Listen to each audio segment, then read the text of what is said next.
Broads Media.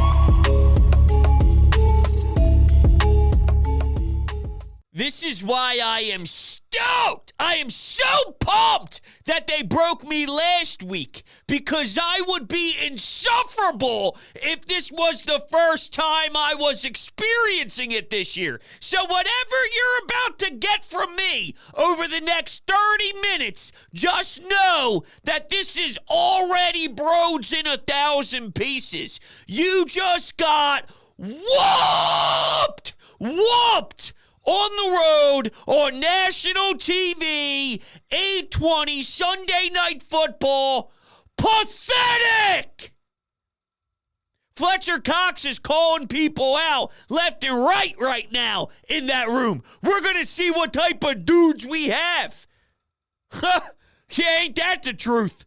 Nick Sirianni has to spin another flower speech. You got to take the flowers out of your ass again and see if that rallies the troops. I'm not looking at the 10-3 record. All right? I'm sorry. I'm not. There was nothing bigger than these two games on the schedule. Nothing at all. These were bigger than the AFC teams. Miami, Kansas City, Buffalo. Those don't do a damn thing. We're looking for a bye. And when the lights got so bright, they came up this small.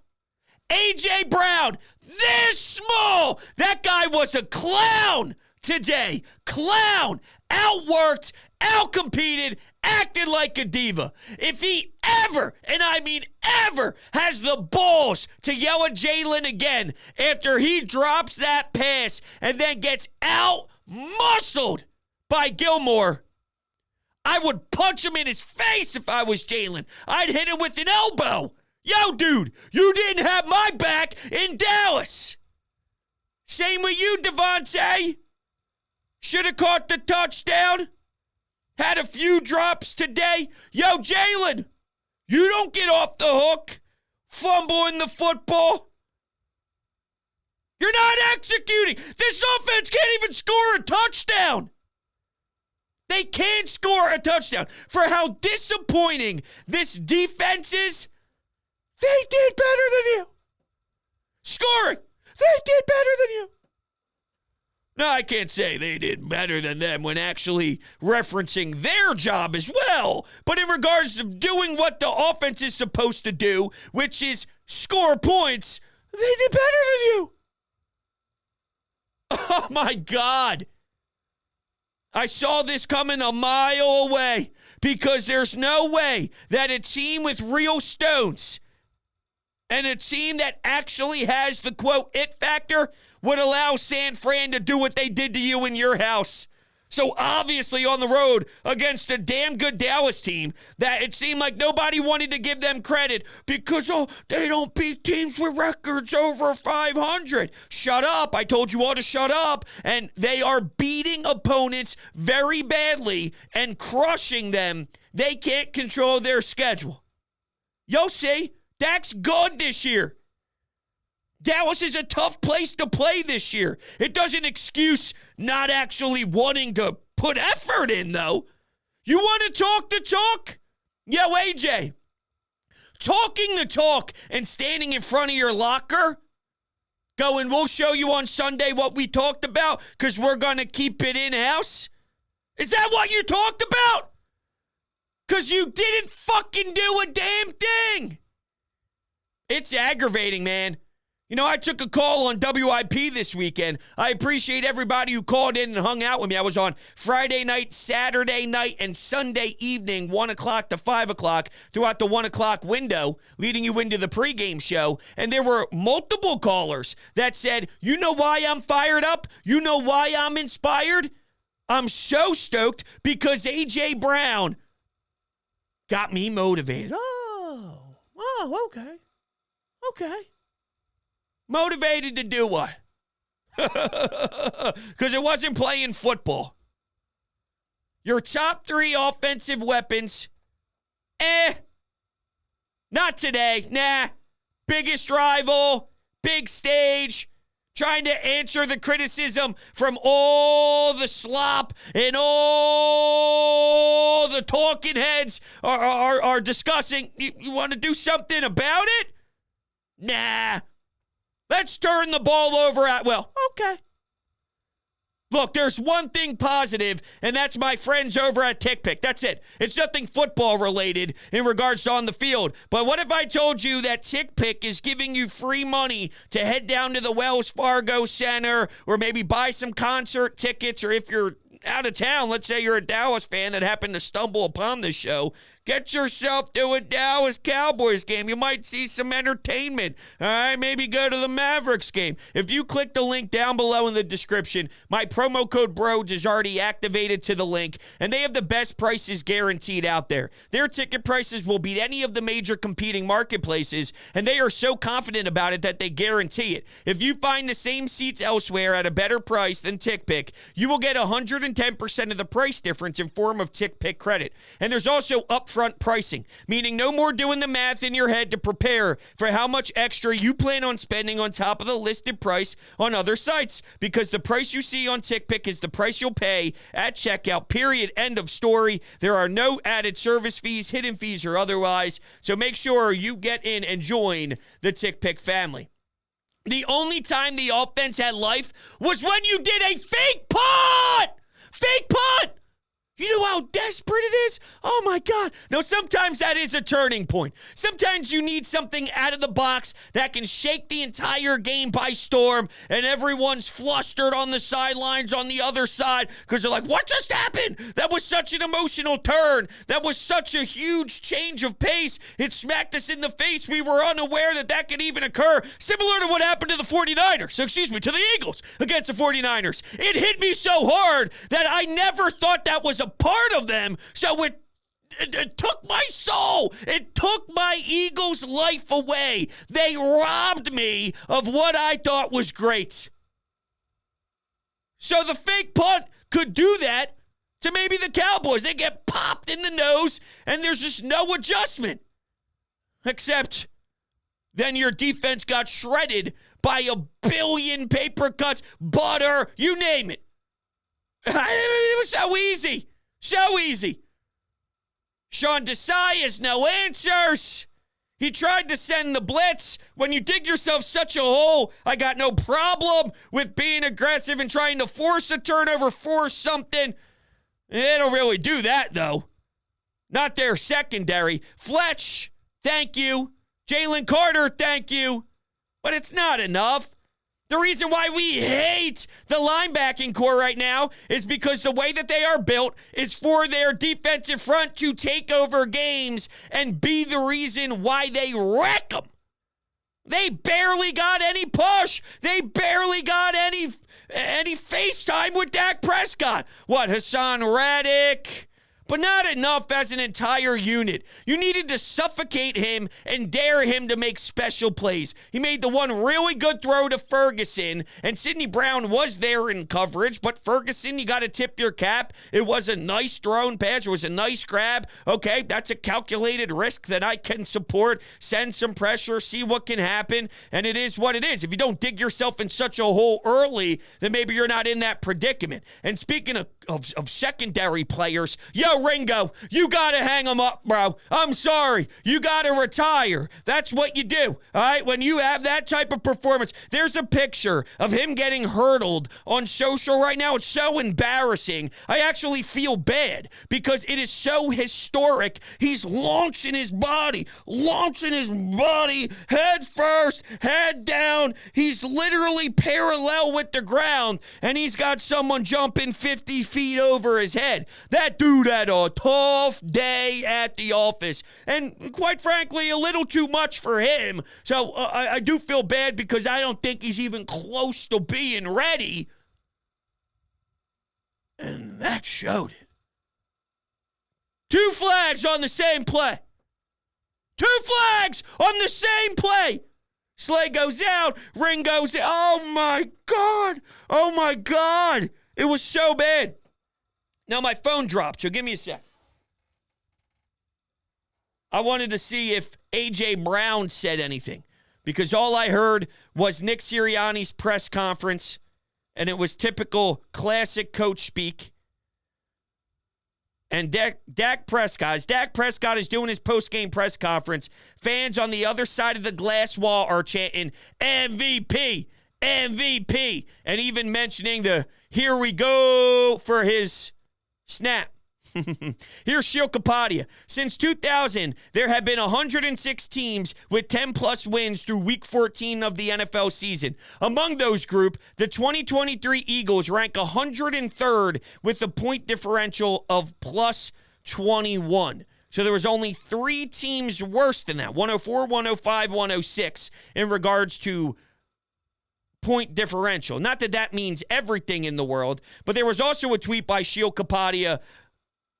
This was at 10:02, so what would that put you, 2 hours into the game or so? Eagles' organizational philosophy when building the defense is to overinvest in the pass rush at every turn. On third downs this season, the Eagles are sacking opposing quarterbacks at a 5.1% rate. That is the worst rate in the entire National Football League. Dude, Nick Sirianni has to get this team in a way different mindset and a way different mentality. We're looking at you, head coach, and I believe that there's more in Nick Sirianni than what we are providing, and I hope that he can take all the slander that he's going to get, because when he wants to have fun and he wants to pound his chest and walk off the field in Kansas City and run his mouth, that's all great and dandy. Remember a week or two ago when the entire city had the debate during the week on if it was okay that he handles himself his way and that's his personality, and my response to it all was, as long as you win. When you win, you could do whatever the hell you want to do. Bill Belichick could get away with being an asshole. Greg Popovich can get away with being an asshole. When you're winning championships left and right, do whatever you want to do. When it starts to get tough, when you end up being a meme and you see signs in the stands of you crying, and it's cry Eagles cry, and you get your ass whooped on TV and doubt, you got to be able to take it. Now, I think Nick Sirianni can. I think he understands the give and take kind of thing. But I'm just saying, dude, it's about to get probably more difficult than it's ever been. Even the 9-8 season, we were proud that a young team, young coaching staff were able to experience what a postseason game on the road would look like against the Todd Bowles, against Tampa Bay. And it was a real big learning experience, but the expectations that first season was not to go win a Super Bowl. So it's a different viewing experience. When you start out 10-1 and, keep the main thing, and you just find ways and you convince the fan base that they're winning, so you just have to accept it, and they have that way about it in the fourth quarter when the time is needed to become large. They all rally as one. And honestly, even this game, they probably still could have been more involved. Believe it or not, this was somewhat exactly what they've been. They get outplayed, they get outmanned, they get out-hustled, but there are just drops once in the blue moon that are filtered through. A.J. Brown by the right sideline, bringing that in, and then potentially, I guess I can't really write it in because they don't know how to find the end zone. Their offense can't score. Their offense can't score a touchdown. And their defense, going back to last game against San Francisco, how Dallas started this game, touchdown, touchdown, touchdown, touchdown, 6 consecutive against San Francisco, touchdown, touchdown, field goal, and spare me with the 59-60. Cool story, but you're still allowing points. So you're allowing points. I don't care that they're 60, 59-yarders. I don't care that it's rare to drill them as much as he's drilling them. It's not good enough. What are you doing for me on that night? It's not good enough. It's not good enough. Darius Slay is already retweeting that there was a bad defensive pass interference call on 3rd and 17. When's this guy gonna learn, huh? He's annoying the hell out of me too. Shut up. Shut up. Can't we take accountability like Fletcher Cox? Can't we do it like a veteran who's been around? Dude's always running his damn mouth. It's annoying. You gotta know. You gotta pick and choose. You gotta understand timing. You gotta be aware. Are you not aware? We don't care right now at all. Those flags become irrelevant when you don't even bring any sort of fight to the table. That doesn't mean the scheme is off the hook because the offense looks so hard. Nothing's easy. When the 49ers were in town, Brock Purdy never had to think too much. The game was very simple for him. Guys are wide open, and there's always separation, and there's not a ton of coverage, and you scheme guys open. Doesn't it seem like they're asking Jalen Hurts and A.J. Brown to just win a one-on-one matchup and go grab a 50-50 ball? Yo, Devontae, just go win? Like, that's too difficult to do on a consistent basis over and over and over again. At some rate, you got to scheme it and make it look like poetry. All right, you have to counter the design that the other team is calling. If they're sitting in a certain zone, if you call the right play, it should be wide open and there's an area that's soft and you can place it right in there. Right? It's terrible. It's terrible. Everything's so hard. But if you don't even bring the intensity to want to play the game, then right off the rip, you can't be complaining about flags. All right, they picked up the one on Jordan Davis on the first touchdown. So what? The 3rd and 17 was bad, but so was your own play as a team for 4 straight quarters. Really, way longer than 4 quarters, but tonight it was 4 quarters. Really like the last 8 quarters. It's sick. It's sick. It's so bad. It is one of the worst things ever. And I can't right now take any sort of approach on the big picture. Not right now. I think you're allowed to be aggravated. The 4th and 9, they go for it. They throw it 1 yard over the line of scrimmage. The line of scrimmage is there. They get it 1 yard over the line of scrimmage on 4th and 9. Can somebody let me know where that play's going? Someone let me know if there was higher than a 0.4% chance of that having a high success rate. Seriously. Cowboys' Dak Prescott frustrated that he didn't play to his expectations in the game that they won 33-13. If I play my best game, we're putting up 50 up there. That's what the Cowboys think of you. All right, they are whizzing all over your feet. That's what they're doing. All right, you're just standing there and you're letting them whiz all over your toes. And you can't do anything about it because you're soft as hell. All right, because you don't even give a damn. You don't give a damn. You're just taking it. And isn't that pathetic? Isn't that so embarrassing? Don't you have any sort of, I don't know, like pride? Pride? You're too good for this to occur. So I think. As bad as it is, I still think they're better than getting a 40 burger and then Dak saying they think he deserves a 50 burger. I think you're better than that. But maybe I'm wrong. And maybe that's where things need to change. I keep getting hit with this. Bros, you constantly say you already broke, but yet you constantly yell forever. Yeah, maybe I am lying. Maybe. Maybe it's a defensive mechanism. I don't know. I would expect, though, that if last week didn't happen, that it would be, I don't know, even worse than this. I was thinking of a number to multiply it by, but I don't know if there is even one that it would make sense. It was easier to sit back and just accept what was about to happen because it was by no surprise since my jaw was already stuck on the floor for the last 7 days, considering their no-show last week. I didn't expect that to ever be the case. Once I saw it once, I've expected it to possibly happen. Once again, you were underdogs. You were underdogs for a reason. You can't get a stop, and you can't score. Let me know how many teams are rolling around in a bunch of W's if you can't score and you can't get a stop. No, nothing from A.J. Brown?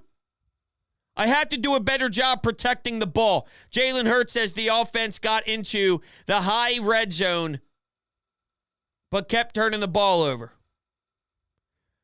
When Jalen Hurts was asked about what stings the most in this loss, Jalen Hurts points to execution, specifically the turnovers. Hurts says they have to protect the ball better. Oh, well, we got Sirianni cursing? Is Sirianni cursing? I don't know. Everyone in that locker room has been through shit in their lives. but they made it to this point because of the shit they've been through. The adversity has made a lot of us in the locker room what we are today. We got to make sure that the adversity we're facing right now, that we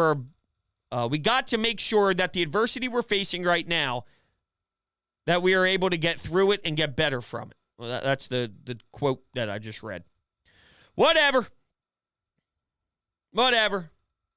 And I don't know if there's anything they could do with the rest of the schedule to make me feel any better, quite honestly. But it is what it is. This is how I am right now. Some injuries, Reed Blankenship, Cam Jurgens, whatever. Let's go to the phones and hear from you all. Let's do it. Anytime hotline. Let's run it. Hello, bros. Roddy from Syracuse. Calling a halftime. We're sunk. Secondary can't stop anything. I mean, the penalties, I mean, whether they're deserved, undeserved, it doesn't matter. They're still hitting us with it, and we're still suffering for it, and it's costing us every single drive. Anytime we have a glimpse of hope, we shoot ourselves in the foot every time. We can't capitalize on offense. We can't even shoot out with this terrible defense we got. At this rate, we'd be lucky to beat the Seahawks at this rate.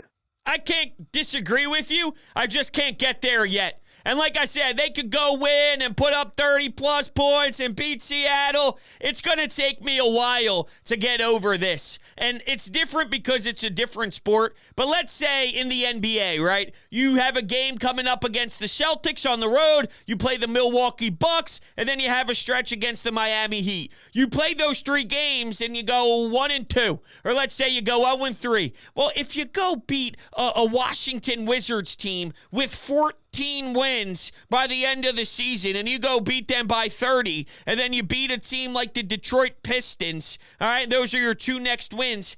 I don't care. That won't do anything for me. All right, it's going to take like 7 or 8 games to even get over it, and then I start to convince myself again before, I don't know, another big-time matchup like the Lakers or one of the best teams in the Western Conference pop up. Essentially, that's where I'm at with the Eagles, and we won't see another good team until the playoffs happen. And I don't know where we are at the NFC standings at that point at the time of the year. I don't know what ends up happening. A lot of teams right now with the 10-3 record. You wet yourself. And I love the word manhandled because that's how this all went down. You got manhandled by 2 teams, and they threw you around like you were a rag doll, dude. You weren't even a legitimate human being. You were one of those practice dummies when he got Mike McCarthy in his stupid star jumpsuit, and he's blowing the whistle. And then here's your offensive line. And they protect him, whatever. And then defensive, and then they're going up against the big dummies, and they're doing their thing going up against the O-linemen. That's how they treated you. So you deserve all the hate. You deserve all the disgust. You deserve everyone doubting you until you prove yourselves to us again. And I think they have it. And I get that teams go through their ups and downs because San Francisco lost 3 games in a row at a particular time this season, and now they're rolling off all these wins, and everybody feels great about them. But, I mean, you don't really have that much left on your schedule to poke into any sort of noise because the rest of your games are kind of like blah. Jonathan Gannon is kind of like blah. At this rate, I don't even know if you could win those games. I don't even know. It would be foolish for me to just automatically think you're going to cakewalk some of these dubs. Like, who am I right now to actually say that out loud? and what to say about you that you are listening to me this deep into the show when I spew trash like that, huh? Let's take another call. Yo, Broads, 3rd quarter just ended. I no longer give a shit. Brian Johnson needs to be fucking gone. Sean Desai needs to be fucking gone. The whole team doesn't give a shit. I'm going to bed early tonight. Can't be bothered. If they can't be bothered to show up, I can't be bothered to watch them. I respect that, but I can't do that. First of all, by the time I'm done recording, it's touching 1 a.m. now, and I had myself a long-ass day. I am hitting a wall. The last 3 days have been running me into the ground. So it's just crazy. I'm strictly running off of a bunch of caffeine, and I almost fell over for how much caffeine rushes I was getting. Not really, but yes, really, at the same exact time. Where was I going there? Oh, yeah. This stuff normally keeps me up at night. I guess I'm getting kept up at night regardless, because if it's a major win, the adrenaline rush is so high that I'm staring at the wall just picturing all the great plays over and over and over again, and then it's the complete opposite. I'll have those fumbles in my nightmares. I'll have A.J. Brown's lackadaisical body language running through my mind forever. He used to get in the face of people and scream at them. You can't do that. Who do you think you are when you back it up with that pathetic effort? I mean, that was so disgusting. I really hope that he feels awful for what he did to his quarterback today after how many times of getting angry with him and I don't like my touches. Dude, you didn't even hold the football against Gilmore and you let him rip it right out of your hands. Right out of your hands. You're supposed to be a big, bad, tough wide receiver in this league. Got picked on. They were picking on you, getting in your face, taking you out of the game. I saw from the first play. He's driving someone back after the whistle's blown, and it kind of was faded off to the left side of the camera. It went away a little bit, but he's driving someone backwards after play, yapping. They were nonstop into his face. If you talk the talk, you better support it. That's all I ask. You can do whatever you want out there as long as you win. When you start to lose and then you start looking like a fool and you start acting like a clown, well, then you're going to get a bunch of blame and you're going to get criticized and you'll be the face of it, as you deserve to be. Man, I'm done with this team. They have absolutely no heart when they play good opponents. And, I mean, the coaching is just so bad. And the players played awful today, too, but the coaching, I mean, Desai, I'm sorry, he's worse than Gannon. He sucks. This defense is embarrassing, and it's so easy to score on these guys. Brian Johnson doesn't know how to call anything against the blitz. You see all these other teams getting guys wide open, running motion everywhere. We must have the most stale offense I've ever fucking seen. It's just 4 verts or a QB draw every single time, and it doesn't work. I agree. There's no creativity whatsoever. And not that I'm giving Sean Desai a free pass, but his team is not performing well. Bradbury is getting toast. He's biting on double moves. He should have been called for a pass interference in the end zone. The one call that they actually don't call, they missed pretty heavily. That was the most obvious call ever. Yeah, I mean, the guys aren't performing, but I also think that this game isn't very complicated. You have to play a very, there's a specific word I'm looking for, a cohesive brand of football. Your offense and your defense are one. But when your offense is going 3 and out, you're turning the ball over. I think what's happening now is your defense is getting fatigued. Now you have to perform better on third downs. You can't have 3rd and 17s with the pass interference. You can't have a 2nd and 16 and then it becomes a 3rd and manageable. There's a lot that's on the Eagles defense just strictly because Sean Desai and the actual defense and design, and it's a 4th down. The Cowboys are going for it. You got 2 safeties high. Stupid, dumb, putting yourself in positions to fail, I think. But at the same time, what's happening is there's a lot of guys playing a lot of snaps, and some of them are young in your trenches, but some of them are not young in your trenches on the defensive side of the ball. And now that we're on week 13, week 14, week 15, we're getting to the end stages, and you have to work from behind because you're always down double digits, and you're always really having to kick it into gear in the second half. You're exhausted because you're utilizing so much energy to crawl back, and I give you credit for doing it for as much as they did, but it wears you down, and there's a wear and tear game that happens, and I think we're experiencing that, and that's why there's no pressure, and that's why they can't get home, because they are tired and they're hitting a wall, because the offense isn't good either. So the cohesiveness just isn't panning out on both sides, and I think that's how you get a recipe of not scoring touchdowns and then also not getting off the field whatsoever because you're running out of gas. And that's kind of how I see it. So, all right, those are my initial thoughts. Obviously, we'll talk a lot this week, but also I believe my wife is having our baby this week, so there might be something going on this week that's huge and may take some time out of my day. So we'll see how everything goes. But yes, my feelings will be shared with you throughout this week, no doubt. All right, everybody, I love you to death. I don't love the Eagles right now. I do, but I'm hurt. I'll talk to you guys later.